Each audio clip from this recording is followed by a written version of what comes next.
What is a mutual fund? We will learn about it from the very basic to the very advanced level so that those who do not know anything about it can also get its knowledge, and those who know about it can also learn something from this video. So we start this video to learn about mutual funds in a very simple way. Now see, this video is going to be in many parts. First of all, I will tell you about mutual funds. What is a mutual fund? I will also tell you many basic to advanced things related to mutual funds. After this, we will also know the benefits of investing in mutual funds. Apart from this, I will also tell you some important things, without knowing which if you invest in mutual funds, then you can also suffer a loss. And in the middle of the video, I will tell you an amazing trick to invest in mutual funds, which is followed by even big investors. So first of all, let's know about mutual funds. Now look at the name of mutual fund. It is written mutual. Mutual means the combined money of many people. Fund means money. So what is mutual fund? Money of many people. So this is its Hindi meaning. But what does it mean? Look, what is a mutual fund? It is an investment option in which many people invest their money in a fund.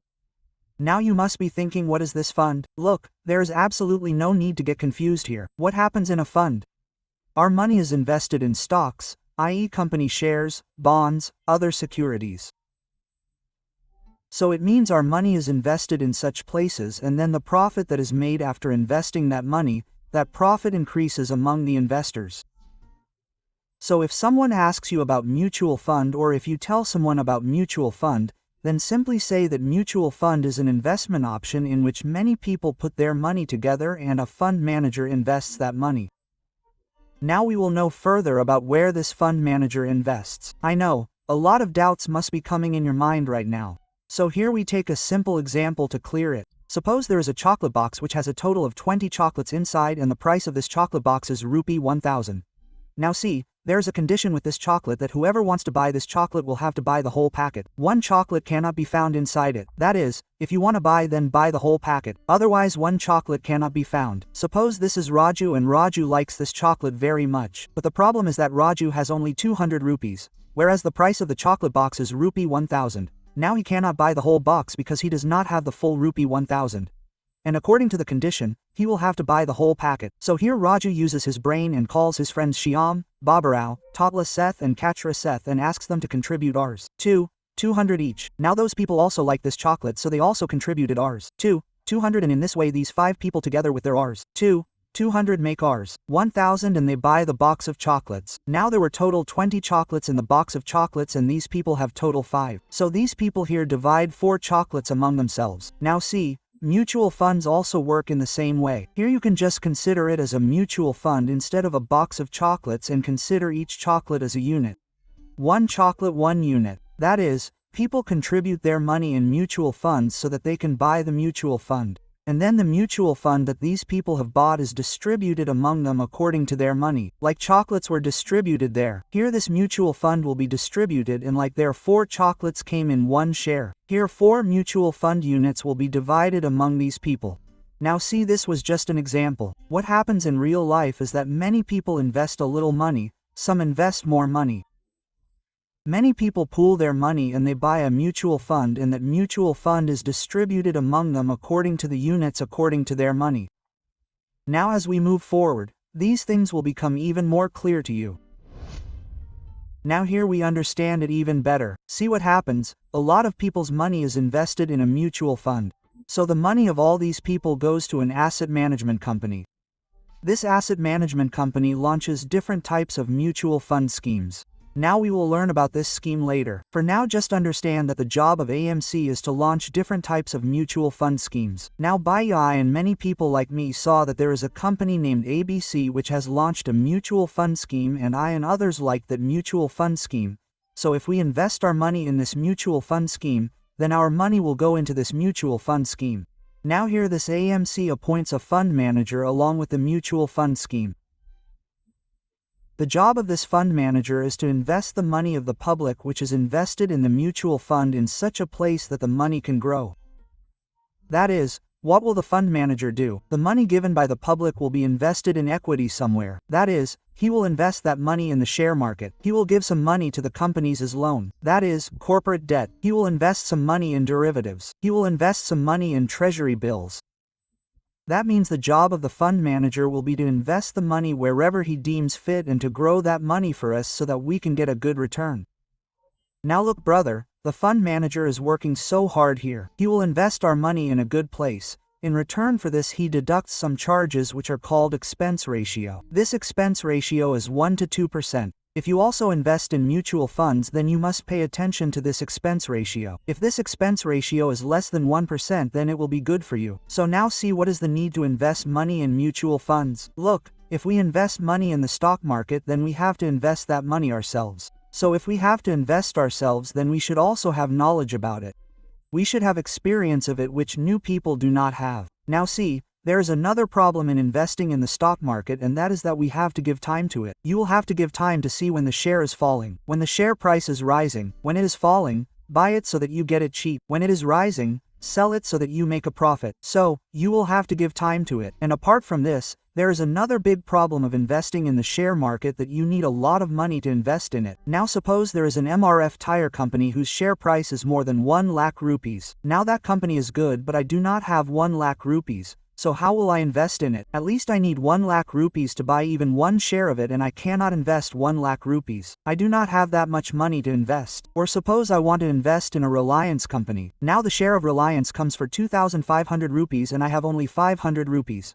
Then I will not be able to invest in it. So the problem here is that you need a lot of money to invest in the stock market. But look, the advantage of mutual funds is that many people put their money together. Suppose if 1,000 people like me invest their 100 rupees in a mutual fund, then the total asset management company will get 1 lakh rupees. Now this asset management company can easily buy shares of Mr. F with this 1 lakh rupees. But now the problem here is that there is only one share, but its owners are 1,000.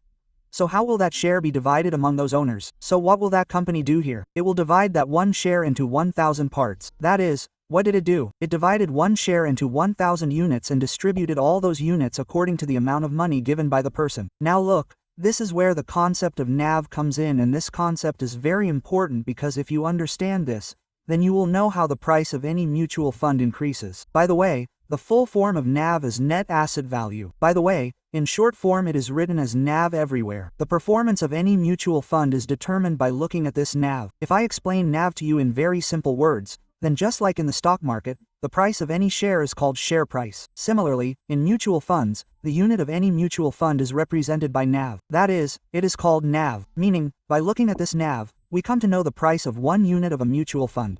For example, suppose I bought 1 unit of a mutual fund for 10 rupees and 9 more people like me want to buy 1 unit of each mutual fund. So here those 9 people will have to pay a total of 90 rupees to buy 1 unit each. Now if those people buy 9 units by paying 90 rupees, then the AMC will have a total of 100 rupees. The 100 rupees we will call AUM. This 100 rupees is asset management. That is, AUM. Now in this example we have taken 100 rupees. But in reality, the AUM in mutual funds is in several thousand crores. Okay? Now if we go back to our example, the company has 100 rupees which it can invest in different funds. Now here this fund manager will invest that 100 rupees. Now because brother, that fund manager is an expert. So, we can expect here that after 1 year, the value of the 100 rupees invested by him becomes 150 rupees. Now after just 1 year, 5 more people come here who want to buy that mutual fund. Now because we, the initial 10 people, had bought that mutual fund at an NAV of 10 rupees. Now, to find out at what price these new people will buy after 1 year, the fund manager will calculate the NAV again. So, to calculate the NAV again, the value of that investment, i.e. 150 rupees, will be divided by the old unit sold. How many units were sold? 10. So divided by 10, now the new NAV will be 15. So, we will know that these 5 new people who want to buy this mutual fund will have to pay 15 rupees to buy 1 unit of a mutual fund. Now, since these people want to buy 5 units of a mutual fund and the price of 1 unit is 15 rupees, then 15 times 5 equals 75.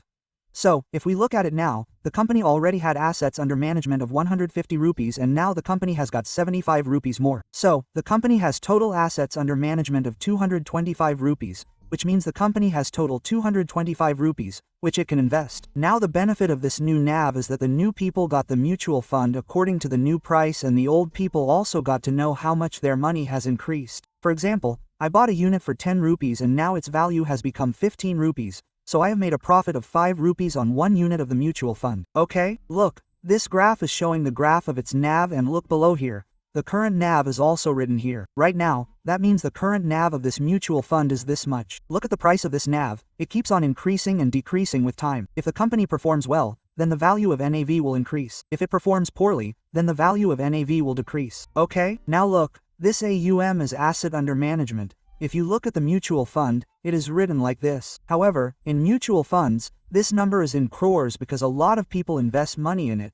So these AMC companies get thousands of crores to invest. So brother, now you have understood what a mutual fund is. We understood all its terms. But brother, what is the benefit of investing in mutual funds? Why should we invest? So let us know its benefits once. Whether you invest in mutual funds or not, you must know its benefits. Look, the first benefit is diversification in less money. As I told you in the example above that Raju had less money due to which he was not able to invest directly in the share market in the shares of that company. Whereas when he invested in mutual funds, many people added their money. When 1 lakh rupees people like you invest their 10,000 rupees in a mutual fund, then the AMC will have a total of 10 crore rupees. Now this AMC can buy as many shares of MRF as it wants with this 10 crore rupees. It can also buy shares of Reliance, can also buy shares of Tata, can also buy shares of railways, meaning she can invest her money in many places because she has a lot of money by investing little by little. So, it means that even though you have invested less money, your money is invested in many places. Now the advantage of this diversification, i.e. money being invested in many places, is that suppose the stock of one company performs poorly.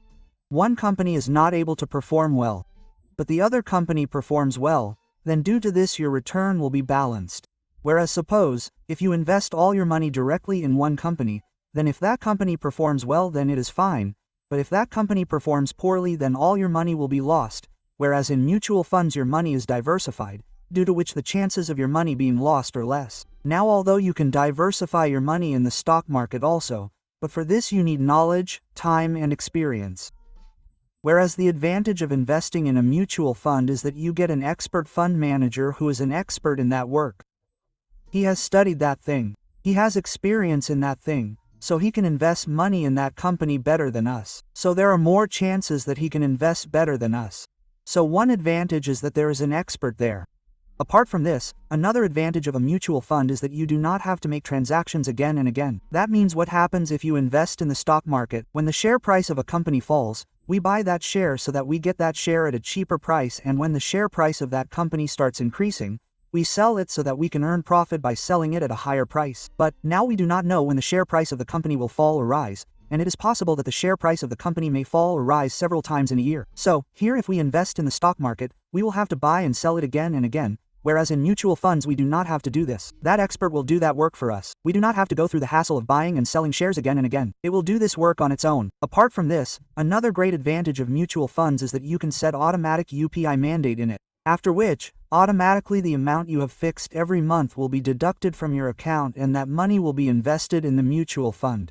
This means that you do not have to take any tension. Your money will be deducted automatically and it will be invested in the mutual fund. You neither have to invest, nor do you have to give money to invest, nor do you have to buy and sell shares, nor do you have to search for them to invest in shares. All this work will be done by your fund manager himself. Now suppose if there is no money in your account in any month and you are not able to pay that SIP, then what will happen? Even then nothing will happen. No penalty etc. will be imposed on you. Okay? Now look brother, there are advantages of investing in mutual funds, but there are some disadvantages too, and it is very important to know this. Now look, the biggest disadvantage is that here you have to pay an expense ratio of 1 to 2%, whereas if you invest in the stock market yourself, then you do not have to pay that expense ratio. You may find 1 to 2% less, but in the long term, if seen, then this 1 to 2% makes a lot of difference. Apart from this, another biggest disadvantage is that it is possible that your risk-taking ability is different. Suppose you are young right now and you can take risk with your money. So by investing money in the stock market where there is a little more risk, you can earn much more returns than mutual funds. Whereas in mutual funds, if you invest money, then the fund manager will decide there. He will take the best decision according to his own understanding. It is possible that he invests money in companies which are less risky, even if the returns from there are less. Another disadvantage of mutual funds is that you can earn more returns in the stock market than in mutual funds.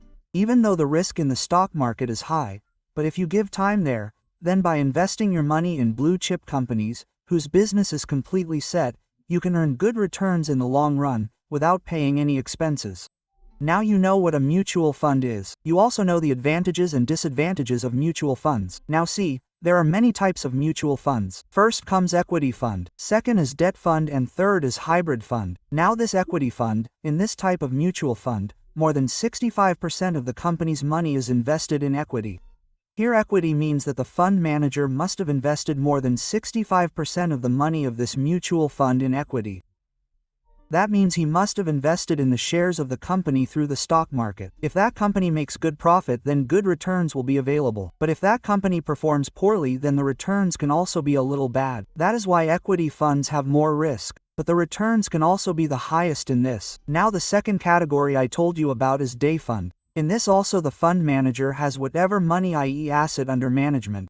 Out of all that money, he will invest more than 65% of that money in day fund.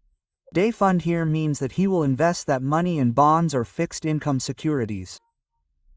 Look, debt basically means here that the fund manager is giving this money on loan and taking interest in return. Now because he is giving it on loan, the risk here is reduced. However, here the risk reduces as well as the profit reduces. The third category I told you about is hybrid funds. Now this type of fund is a combination of the previous two funds. That is, the fund manager in this type of fund invests money in equity fund as well as day fund, due to which both risk and return are balanced in this type of fund. Neither of them is too much nor too less. That means you get decent returns and there is decent risk too. So, these were the categories in general. But now the first one within this, equity fund, is quite famous because there are many categories within it too. Such equity funds are divided into different categories based on the market capitalization of the company. Like there is a large cap mutual fund, there is a mid cap mutual fund, and there is a small cap mutual fund. Now what is there in this large cap? In this type of mutual fund, the fund manager invests money in large cap companies, due to which the risk in these companies is reduced a lot, because it invests money in big companies which are already established. But the return in this is slightly less. If large cap is written below any mutual fund, then you should understand that it is a large cap mutual fund. Third, I told you about small cap fund. In this small cap fund, the money of the companies is invested in small companies. That is, it is invested in small cap companies. Now because those companies are small, so they have the opportunity of growth, due to which more returns can be obtained here. But here the risk is also more because those companies are small. In small cap fund also, small cap is written below, so that you can identify that it is a small cap fund. Secondly, in mid-cap mutual funds, the money is invested in mid-cap companies, due to which there is a decent risk in it and a decent return is also obtained. Now if mid-cap is written below any mutual fund, then understand that it is a mid-cap mutual fund. Now there are two more famous categories in this equity fund. One is index fund and the other is ELSS. What happens in an index fund? The money of companies is invested in the index of the stock market. Now what is this index and indices? If you want to know about it, then you can watch this video by clicking on the I button. Right now it will take a lot of time to tell about it here. It is also very easy to identify this type of fund. Index fund is written below it. Apart from this, the third was ELSS fund. Now this fund is also very famous because investing money in it gives tax relief, meaning tax exemption is available. It is also very easy to identify this type of fund. If ELSS is written below any fund, then understand that it is a tax-saving mutual fund. Apart from this, there are some thematic mutual funds in which money is invested on different themes. Now what is this theme? Look what happens in the stock market. There are different themes. For example, one theme is of renewable energy. In this kind of theme, there will be shares of such companies which work on renewable energy, meaning money is invested according to a theme. This thematic mutual fund is also quite famous. Now if you invest in mutual funds, you will see two things again and again. One is SIP and lump sum. So, it is very important to understand both these things here. Look, lump sum means together. If you want to invest your money in a mutual fund, then you will use the lump sum option. And if you want to invest a little money in a mutual fund every month, then you will have to choose the SIP option. The full form of SIP is Systematic Investment Plan. That means every month you have to invest a little bit of money in it, okay? So the question arises that which one is better among these two? Look, there is no question of good or bad here. It is a matter of need. If you have saved money and you want to invest it immediately, then you can invest it together. But if you do a job and can save only a little money every month, then you can do SIP. Yes, but here I will give you advice that if you want to invest money in lump sum, then you should prefer that time when the stock market is falling. Because at that time if you invest your money, then the NV of the mutual fund at that time also falls. So if you invest your money at that time, then later when the stock market grows, your envy will also increase and you will benefit. As I explained to you about envy above. Look, here it is important to understand who should invest in mutual funds and who should not. By the way, mutual funds are for everyone can invest. But people who do jobs etc. should invest in mutual funds, or people who do their own business can also invest in mutual funds. But the main thing is that mutual funds are best for those who do not have enough time to devote time to the stock market. They can learn about the stock market. Mutual funds are good for those who do not have knowledge of the stock market, who want to stay away from the hassles of the stock market and also want to increase their money.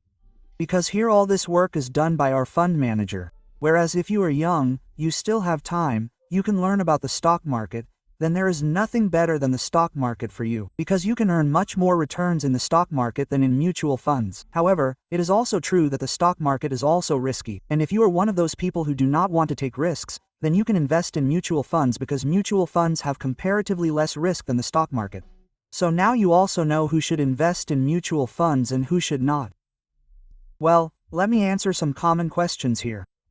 The first one is, can we invest in more than one mutual fund? Look, you can invest in as many mutual funds as you want. There is no problem. A person can invest his money in many mutual fund schemes at the same time. Is there risk in mutual funds as well? Look, of course there is less risk in mutual funds, but there is risk in mutual funds as well. And as I told you above that some mutual funds have more risk, some have less. So, here how do we know which mutual fund is best for us? We should choose mutual funds according to our risk-taking ability. For example, suppose there is a 30-year-old man, he wants to invest in mutual funds. So, here this person can have many goals for investing in mutual funds. For example, suppose this person is investing money in mutual funds for the future expenses of his children's education so that he can save some money for his children's education in future. So here one goal is this, and the second goal is that he wants to save some money for his retirement as well. That is why he is investing money in mutual funds. The third goal is that he wants to go on a foreign trip after 2-3 years and he wants to save money for that trip. So here that person can choose a mutual fund according to his goal. For example, suppose the first goal was for the children's education. So here he can choose a mutual fund which has very low risk, because even though the money in it may grow slowly, but after 10, 15, 20 years he should get the amount of money that he has estimated. It should not happen that later he falls short of money. Apart from this, the third goal was a foreign trip. For this kind of goal he can take risk here because it will not make much difference to his goal. If he took risk and his money increased a lot, then he will also make a trip to some good place abroad and will also enjoy a lot, will do shopping etc. because he got a good return. And if you assume that because he took risk and because of taking risk he got a little less return, then also there is no problem. Instead of foreign trip, he will take a trip in his own country. There is no problem because this goal is not so important. Here he can take risk. Similarly, he can also invest money in such a place in his retirement where there is not much risk and the return is also good. So it means that we should choose mutual fund according to our goal. Now how to invest in mutual fund using Go app and how to invest in mutual fund using Gel 1.